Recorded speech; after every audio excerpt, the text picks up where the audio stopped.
પ્રસ્તુત છે તારીખ 26 ડિસેમ્બરના દિવસનું કરંટ અફેર્સ, જે રોજગાર ન્યૂઝ એકેડેમીના વિપુલ સર દ્વારા તૈયાર કરવામાં આવ્યું છે. તો ચાલો મિત્રો, આવી જાઓ મેદાનમાં. ચાલો, તો આપણો પહેલો સવાલ છે સંરક્ષણ ક્ષેત્રમાંથી. આપણી જે શક્તિશાળી બ્રહ્મોસ મિસાઇલ છે એની નવી રેન્જ કેટલી છે, શું લાગે છે? સાચો જવાબ છે ઓપ્શન બી, 450થી 800 કિલોમીટર. હવે આ બહુ જ મોટા જમ્પ છે, ખરું ને?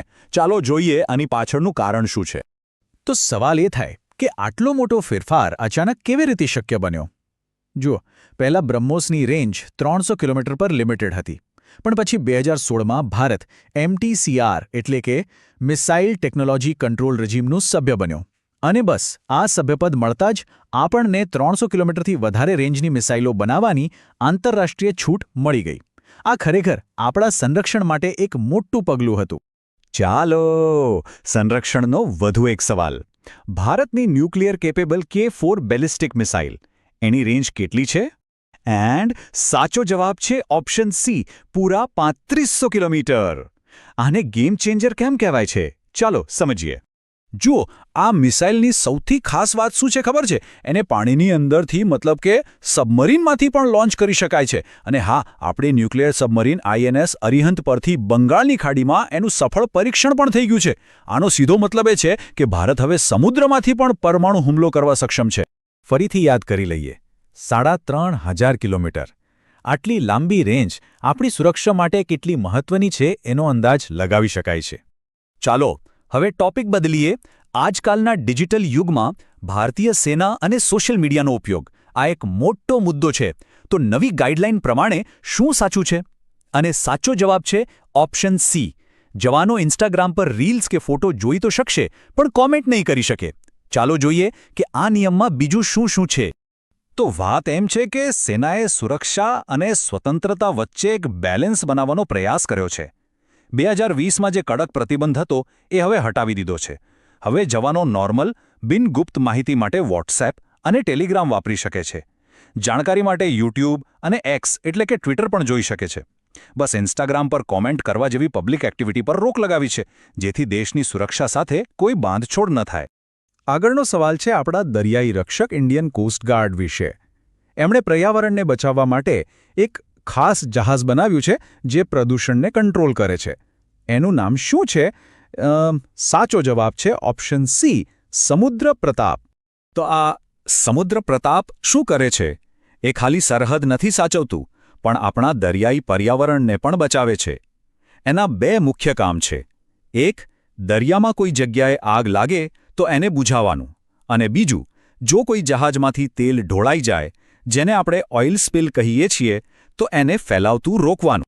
ઓકે, હવે વાત કરીએ દેશના સૌથી મોટા સર્વેની, વસ્તી ગણતરી. આખા દેશના વિકાસનો પ્લાન આના પરથી જ બને છે. તો આવનારી વસ્તી ગણતરીનો પહેલો ફેઝ ક્યારથી શરૂ થશે? સાચો જવાબ છે ઓપ્શન બી, એપ્રિલ 2026. અને હા, આ વખતે એક બહુ જ મોટી અને ખાસ વાત છે.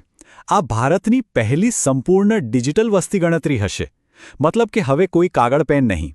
એપ્રિલથી સપ્ટેમ્બર 2026ની વચ્ચે કર્મચારીઓ ઘરે ઘરે આવશે તો ખરા, પણ ડેટા એક મોબાઈલ એપમાં ભરશે, જે સીધો જ સેન્ટ્રલ પોર્ટલ પર અપડેટ થઈ જશે. કેટલું ફાસ્ટ અને સરળ! ચાલો, હવે વાત કરીએ ઇન્ડિયન રેલવેની. ત્યાં એક બહુ જ સારો ફેરફાર આવી રહ્યો છે. VIP કલ્ચરને સંપૂર્ણપણે ખતમ કરવાનો નિર્ણય લેવાયો છે. તો આ ક્યાર સુધીમાં થશે? એની ડેડલાઇન છે ઓપ્શન બી, માર્ચ 2026. તો આનો મતલબ શું? મતલબ કે હવે રેલવે સ્ટેશન પર મંત્રીઓ કે મોટા ઓફિસરો માટે જે સ્પેશિયલ પ્રોટોકોલ હતા એ બધું બંધ. અને સૌથી મોટી વાત, જે સલૂન કોચ હતા, એટલે કે એકદમ લક્ઝુરિયસ VIP કોચ, એને હવે સામાન્ય પબ્લિક માટેના કોચમાં ફેરવી દેવામાં આવશે. આ એક સમાનતા તરફનું મોટું પગલું છે. ચાલો, હવે આવીએ આપણા ગુજરાતના ગૌરવ પર. PM સૂર્યઘર મફત વીજળી યોજનામાં ગુજરાતે કેટલા ઘરો પર રૂફટોપ સોલાર સિસ્ટમ લગાવી છે? આંકડો ઘણો મોટો છે. સાચો જવાબ છે સી, 5 લાખ. આ ખરેખર એક મોટી સિદ્ધિ છે. 5 લાખથી પણ વધુ ઘરો પર સોલાર સિસ્ટમ લાગી ચૂકી છે. આનાથી કુલ 1,87,000 મેગાવોટ વીજળી પેદા થાય છે. અને વાત અહીં અટકતી નથી. ગુજરાતનો ટાર્ગેટ છે માર્ચ 2027 સુધીમાં આ આંકડાને ડબલ કરીને 10 લાખ સુધી પહોંચાડવાનો. યાદ રાખજો, 5 લાખથી વધુ. આ આંકડો બતાવે છે કે ગુજરાત ક્લીન એનર્જી માટે કેટલું ગંભીર છે.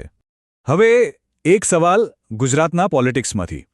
હમણાં જ ગુજરાત વિધાનસભાના ડેપ્યુટી સ્પીકર એટલે કે ઉપાધ્યક્ષ પદેથી કોને રાજીનામું આપ્યું? અને જવાબ છે સી, જેઠા ભરવાડ. તો જેઠા ભરવાડે રાજીનામા માટે કેટલાક કારણો આપ્યા છે, જેમ કે કામનો બોજ, સામાજિક જવાબદારીઓ અને 75 વર્ષથી વધુની ઉંમર.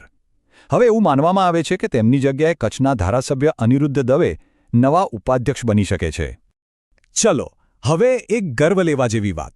વધુ એક ગુજરાતીએ દુનિયામાં આપણું નામ રોશન કર્યું છે. અમેરિકાની ટેક્સાસ ન્યુટ્રિશન એડવાઇઝરી કમિટીમાં કયા ગુજરાતી મૂળના ડોક્ટરની નિમણૂક થઈ છે? એમનું નામ છે option B, doctor Padmaja Patel.